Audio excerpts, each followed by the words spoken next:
बारामती येथील गोविंद बागेत असताना राष्ट्रवादी काँग्रेसचे ज्येष्ठ नेते शरद पवार यांची प्रकृती अचानक बिघडली. कफ पडत झाल्याने त्यांना श्वसनाचा त्रास जाणवू लागला. त्यानंतर खबरदारी म्हणून त्यांना प्राथमिक उपचारांसाठी पुण्यातील रुबी हॉल क्लिनिकमध्ये दाखल करण्यात आले. निकटवर्तीयांकडून मिळालेल्या माहितीनुसार ही प्रकृती किरकोळ आजारामुळे बिघडली असून काळजी करण्याचे कारण नाही. आवश्यक उपचार घेतल्यानंतर शरद पवार आज मुंबईकडे रवाना होणार असल्याचेही सांगण्यात आले आहे.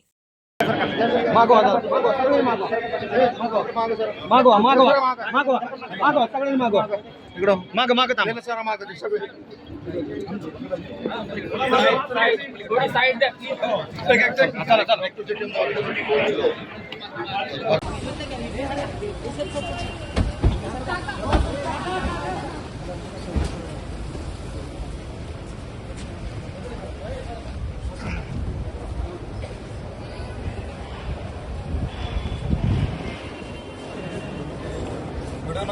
बस